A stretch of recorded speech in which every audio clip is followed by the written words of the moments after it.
Final Girls.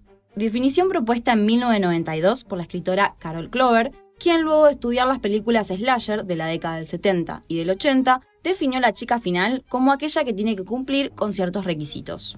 Debe ser hegemónica, tiene que ser la única superviviente del grupo de jóvenes y la única que se enfrenta con el villano de turno. Y por ser la representación de la mujer pura, tiene el privilegio de poder llegar al final de la película. Hoy vamos a hablar sobre cómo evolucionan las Final Girls en el cine de terror.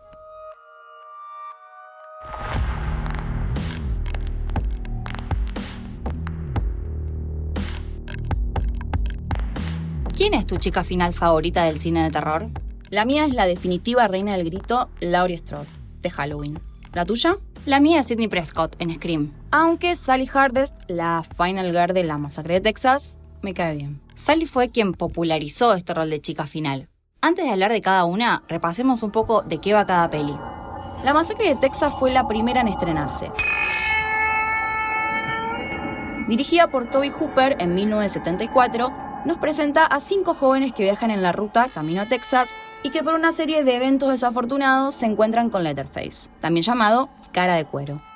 Un asesino psicópata con aparente retraso mental que es obligado por su familia caníbal a matar gente. Y otro de los slashers más famosos y representativos del género es Halloween. Para quienes no saben de qué trata, se las resumo así nomás. Halloween, dirigida, escrita y musicalizada por John Carpenter, cuenta la historia de Michael Myers. Criado en una familia bastante disfuncional, acecha al vecindario de la ciudad de Haddonfield. Su objetivo principal es matar, obviamente, a nuestra Final Girl, Laurie Strode. Además de tener en común los escenarios cotidianos, los orígenes de la maldad en el centro de una familia violenta y el psycho killer como nuevo protagonista de la maldad, encarnado en una figura masculina, ¿qué otra cosa conecta Halloween y La Masacre de Texas? La idea de la mujer víctima, indefensa y la única capaz de sobrevivir a todo tipo de situaciones. Estrenada en la misma década y con poquísimos años de diferencia, veamos qué hay de parecido y de diferente entre las protagonistas. Sally Hardest, la Final Girl de La Masacre de Texas, es la única mujer relevante que aparece durante toda la película y la única sobreviviente. Cumple con todos los requisitos para ser una Final Girl. Tiene una belleza hegemónica, posee un cuerpo esbelto, pelo largo, rubio, ojos claros. Se diferencia de Pam, su amiga, que se aleja del grupo con su novio, se la ve un poco más sugerente y termina rápidamente muerta. Es la segunda víctima y muere de una forma muy horrible colgada de un gancho de carnicería. El personaje de Sally es poco interesante. No sabemos demasiado de ella ni de su vida, no se pasa mucho más allá de lo físico. Pero demuestra ser una chica pura, rescatada o al menos no demuestra comportamientos sexuales. En definitiva, es lo que la sociedad patriarcal entiende como una buena chica. En cambio, Laurie Strode, la Final Girl de Halloween, no cumple con este requisito casi mandatorio de los slashers de ser una mujer exuberante. No es rubia de ojos claros, no se muestra sugerente, no se la ve tan expuesta físicamente como otros personajes. Y otra de las diferencias fundamentales es que cada una se para desde lugares antagónicos en relación a las cosas que les pasan. Por un lado la tenés a Sally, que si bien es una Final Girl, podemos decir que zafa de ser asesinada por Leatherface, o sea, cumple un rol totalmente pasivo durante toda la película.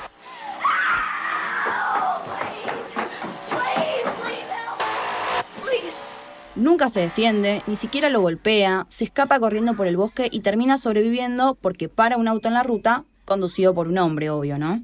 Y en la vereda de enfrente está Laurie en Halloween, que, a diferencia de Sally, cumple un rol activo en la narración. Porque ella, si bien también por momentos escapa, cuando se da cuenta de que el fin último de Michael, el asesino, es matarla, termina por enfrentarlo y hasta intenta asesinarlo ella misma. I'm scared. There's nothing to be scared of. Are you sure? How?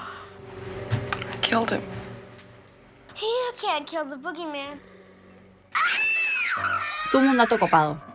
Si bien Carpenter fue guionista de Halloween, fue su esposa, Deborah Hill, quien desarrolló los personajes y las historias de las mujeres de la película, y se encargó sobre todo de construir el personaje de Laurie.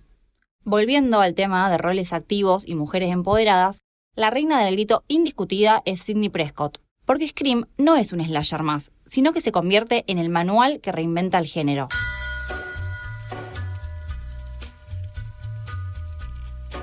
Nos cuenta la historia de un asesino enmascarado que acecha a los suburbios de una ciudad matando adolescentes, algunos muy poco inteligentes, pero claro que su objetivo es asesinar a la chica final. En esta peli las reglas se presentan de antemano y hasta son mencionadas por uno de los personajes. El sexo es equivalente a muerte. Las drogas y el alcohol también. Y nunca, bajo ninguna circunstancia, digas, ya vuelvo. Porque no vas a volver. Lo que acá nos importa es Sidney Prescott, porque lo que la convierte en la Final Girl definitiva es que escapa a las reglas que se le imponen a estos personajes. A diferencia de Sally y Lori, ella sí tiene sexo con su novio y hasta decide cuándo hacerlo. Escapa a ese rol puro, virgen, que se supone que tienen que tener. Además, ella es consciente de su rol y sabe que como chica final solo podrá salvarse a sí misma. This is the moment when the supposedly dead killer comes back to life for one last scare. Not in my movie. Sidney potencia el rol activo que caracterizaba a Lori y nos muestra a una protagonista mucho más fuerte, sobreviviente y capaz de atravesar las peores circunstancias. El inicio de la peli es clave en cuanto a cómo se plantean los roles activos y pasivos de las mujeres. Who's there? Who's there? I'm calling the police. You should never say who's there. Don't you watch scary movies? It's a death wish. En los primeros minutos, la rubia que aparece, que es interpretada ni más ni menos que por Drew Barrymore, muere acuchillada luego de fallar en el juego que Ghostface le propone a cambio de sobrevivir. Al matar a este personaje, que es pasivo, de una forma tan abrupta y al principio de la peli, también liquida cierto modelo de feminidad que es sumisa, dependiente, victimizada. He's big and he plays football and he'll kick the shit out of you! I'm getting scared. I'm shaking in my boots. Y la reemplaza con otra que es mucho más inteligente, podríamos decir que menos hegemónica para los cánones de belleza de la época, pero mucho más capaz. A partir de eso nos presenta a quien realmente va a ser la chica final, que es Sidney. La primera hasta el momento que consigue desenmascarar al villano, descubre sus motivaciones y finalmente logra matarlo. Con ayuda también de otra mujer relevante dentro de la trama de la película, que es la brillante periodista interpretada por Courtney Cox. Hablemos del villano de Scream, Ghostface. En primer lugar, Ghostface es una persona que se muestra humana, se lo ve torpe, se lo ve débil, pero lo más importante es que por fin en esta película tenemos un motivo que mueve al asesino a querer matar. Y que tiene que ver con una venganza contra una mujer porque, spoiler alert, al final de la película, Sidney descubre quién está detrás de la máscara. Ni más ni menos que Billy, su novio. Esta vez no vemos sufrir a una mujer porque le rompieron el corazón o solamente llorar mientras es perseguida por el psicópata de turno. También somos testigos del dolor de una chica que tiene que atravesar el duelo de la pérdida de su madre y sus consecuencias. Si bien el feminismo nunca es mencionado en Scream, las películas apelan directamente a las cuestiones de la representación, el poder y la sexualidad que hablan a los públicos de la tercera ola. Podemos ver un avance en cuanto al desarrollo de las Final Girls. Pasamos de una Sally en la masacre de Texas hiperpasiva, a una Lori protagonista de Halloween un poco más activa, y a Sidney en Scream, ya para fines de siglo, que directamente termina matando al asesino. Para cerrar, hablemos de alguna Final Girl de este siglo. Para esto trajimos una peli que podemos ubicar dentro del subgénero Home Invasion o invasión del hogar, y con una Final Girl que se aleja de las Scream Queens conocidas de los slashers. Estamos hablando de Hush, estrenada en 2016, dirigida por Mike Flanagan, y co-guionada por Kate Siegel, quien además protagoniza el film. Ella escribe el guión de su propio personaje. Y eso se nota. Claramente se trata de una película que rompe con el estereotipo de chica que grita y corre, y lo consigue sin morir en el intento. En Hush conocemos la historia de Maddie, una escritora de horror que vive sola en una casa en medio del bosque. Hasta acá, nada nuevo. Pero la vida de Maddie da un giro cuando una noche un desconocido enmascarado decide acecharla para matarla.